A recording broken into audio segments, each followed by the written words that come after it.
Quand Allah te fait traverser le silence, c'est pour mieux t'élever. Assalamu alaykum wa rahmatullahi wa barakatuh. Mon frère, ma sœur, as-tu déjà traversé une période où tout semblait se fermer autour de toi? Où tes efforts restaient sans fruit? Où tes prières montaient, mais que le ciel semblait garder le silence? Ce message est pour toi, pas pour flatter ton âme, mais pour l'éveiller. Car parfois, quand Allah te fait taire, c'est qu'il veut parler à ta place. Et quand il te fait patienter, c'est qu'il est en train de te préparer. 1. Le silence n'est pas un vide, c'est une réponse divine. Il y a des silences qui crient plus fort que 1000 discours, des silences qui ne viennent ni de la peur, ni de la résignation, mais d'un choix, celui de remettre ses plaintes, non aux oreilles humaines, mais aux cieux.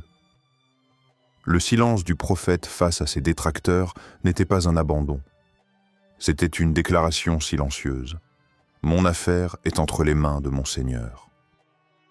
Lui, qui aurait pu répondre, qui aurait pu riposter avec la plus haute éloquence, a préféré la retenue, la confiance. Et dans cette posture, il a enseigné à sa communauté la noblesse du silence guidé par la foi. Ce silence-là n'est pas une absence. Il est plein de soumission, plein de douazes chuchotées au cœur de la nuit, plein de larmes invisibles déposées entre les mains d'Allah. Et parfois, dans ta vie aussi, il faut apprendre à se taire, non parce que tu es sans voix, mais parce que tu reconnais que ta voix n'est pas celle qui doit porter ton affaire. C'est Allah qui parle pour toi. C'est lui qui dévoile la vérité quand le moment est juste. C'est lui qui apaise, juge, répare. Il n'y a rien de plus fort que de confier son silence à Allah, car dans ce silence se cache une puissance invisible, celle de celui ou celle qui a tout remis entre les mains du miséricordieux. Un passage du Coran résume cette confiance suprême. Et quiconque place sa confiance en Allah, il lui suffit. Sourate At-Talaq 65.3. Voilà la clé. Allah suffit, pas l'explication, pas la justification, pas le besoin d'être cru. Tu ne perds rien à te taire si c'est Allah qui défend ta cause. Tu ne perds rien à t'éloigner du tumulte si c'est dans sa proximité que tu trouves refuge. Le silence du croyant est un acte de foi, une forme de tawakkul qui murmure au cœur « Je n'ai plus besoin de me battre. Allah voit, Allah sait. » 2. Quand une porte se ferme, c'est que le ciel prépare une ouverture. Il y a des claquements de portes qui font mal, des rendez-vous manqués, des rêves qui s'effondrent, des relations qui s'éteignent sans prévenir. Et l'âme, blessée, se demande « Pourquoi moi? Qu'ai-je fait? Est-ce que mon Seigneur m'a oublié ?» Mais ce que tu appelles un rejet est peut-être un refuge. Ce que tu crois être une punition est parfois une immense miséricorde, car Allah, dans sa sagesse, n'arrache rien sans une intention parfaite.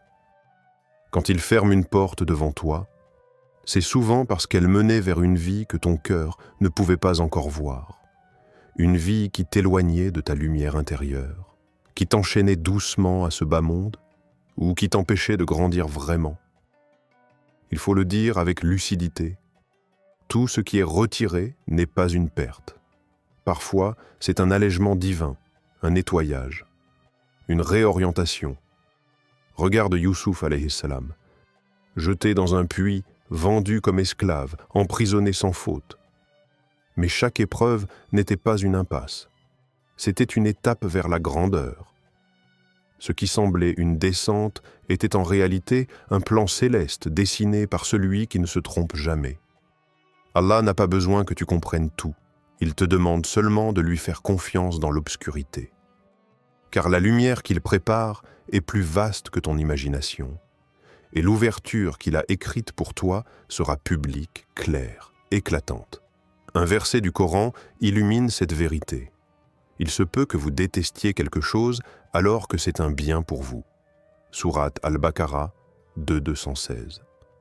Apprends à aimer les silences, les non, les départs, les retards, car derrière chacun d'eux se cache un oui plus grand, un rendez-vous sacré que seule la patience peut atteindre. Alors ne t'accroche pas à la porte fermée, prépare ton cœur, car ce que le ciel te réserve dépasse tout ce que tu aurais osé demander. Troisième, discerne, dois-tu agir ou te taire? Tout combat n'est pas à mener, tout mot n'est pas à prononcer, la sagesse ne se mesure pas à ta capacité de répondre, mais à ton aptitude à choisir quand te taire avec grandeur. Le croyant sage n'est pas celui qui gagne les débats, mais celui qui garde sa paix même dans la provocation. Il ne se précipite pas, il respire, il observe, il prie.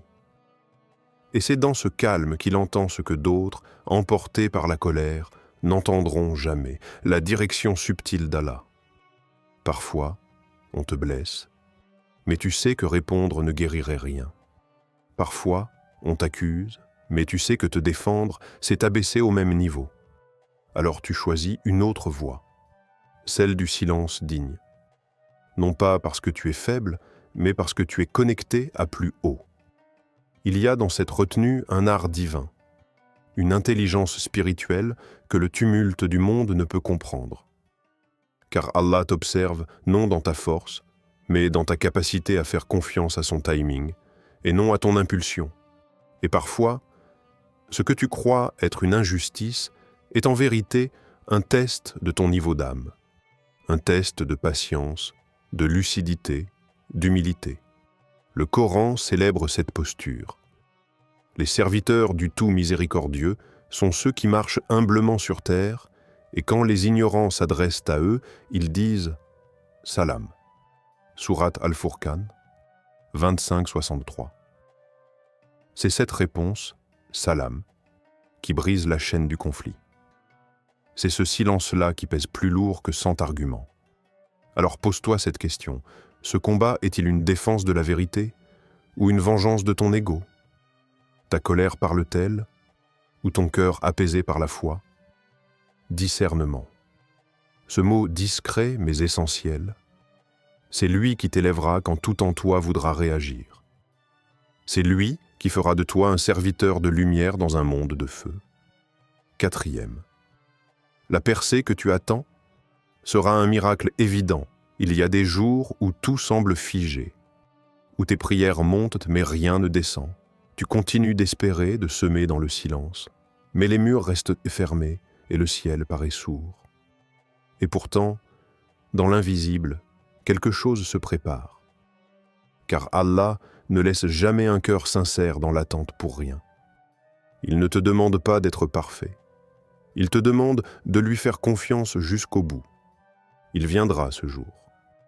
Pas comme un simple soulagement, mais comme un bouleversement lumineux, un événement si clair, si précis, que tu sauras que seul lui pouvait l'avoir orchestré. Pas un hasard, pas une coïncidence. Une signature céleste sur ta délivrance. Tu verras alors que ce n'était ni ta stratégie, ni ta force, ni ton éloquence. C'était le décret d'Allah, tombé au moment exact où ton cœur était prêt à le porter. Souviens-toi de Moussa alayhi salam, fuyant avec son peuple, derrière lui, Pharaon, devant lui, la mer. Les voix s'élèvent, le doute s'installe, mais lui, debout, dit avec certitude, « Non, mon Seigneur est avec moi, il me guidera. » Sourate Ash-Shu'ara 26-62. Et la mer s'est ouverte. Voilà ce qu'est un miracle, ce qui ne dépend plus des lois de la logique, mais du souffle divin. Et lorsque ta mer s'ouvrira, elle ne s'ouvrira pas dans le secret. Elle se dressera, visible, éclatante. Un message à ceux qui ont douté de toi, un rappel à ceux qui t'ont soutenu dans le silence, et un avertissement à ceux qui t'ont combattu. Allah te fera traverser ce passage non pour te venger, mais pour faire de toi un signe. Un signe que la patience n'est jamais vaine, que le tawakkul, la confiance en Dieu, n'est jamais ignorée, et que ceux qui placent leur foi en lui ne sont jamais abandonnés. Ce jour viendra, et tu ne diras rien. Tu souriras, car tu sauras que ce n'est pas une victoire, c'est une preuve. 5.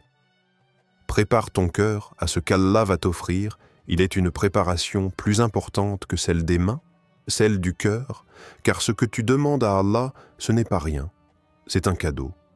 Et tout cadeau exige un réceptacle pur. Ne crois pas que la victoire sera simple à porter. Certains se sont perdus, non pas dans l'épreuve, mais dans l'abondance. Ils ont supplié dans la douleur, mais ont oublié dans la facilité. Ce n'est pas l'épreuve qui les a corrompus, c'est le soulagement qu'ils n'avaient pas préparé à recevoir. Pharaon aussi a reçu pouvoir, richesse, domination, mais il n'avait pas préparé son cœur. Il a cru que c'était de lui, et Allah l'a anéanti. Le prophète, lui, après chaque victoire, baissait la tête encore plus bas. Il se prosternait dans l'humilité la plus pure. Car il savait, ce n'est ni par la force, ni par le mérite humain, mais par la grâce d'Allah que tout s'accomplit. Alors, toi aussi, commence dès maintenant. Nettoie ton cœur pendant que tu attends. Lave-le du doute. Détache-le de l'arrogance. Fais-lui goûter la gratitude avant même que la bénédiction n'arrive. Car si ton cœur est pollué par la rancune, si ton âme est amère à cause du retard, comment reconnaîtras-tu la douceur du cadeau divin lorsqu'il viendra?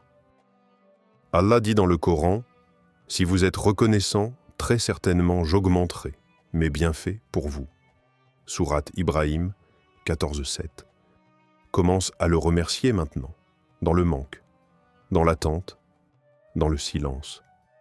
Car c'est là que l'amour vrai se révèle, l'aimer, même sans voir, même sans comprendre. Le vrai croyant n'attend pas la percée pour être fidèle. Il est déjà en prosternation, avant même que la mer ne s'ouvre. Parce qu'il sait, la victoire extérieure n'est rien si le cœur n'est pas prêt à la porter avec dignité. Invocation Ya Allah, toi qui connais les douleurs secrètes et les larmes non vues, renforce nos cœurs dans le silence, apaise nos âmes dans l'attente, fais de notre patience une lumière, de notre silence une protection et de nos douleurs une élévation.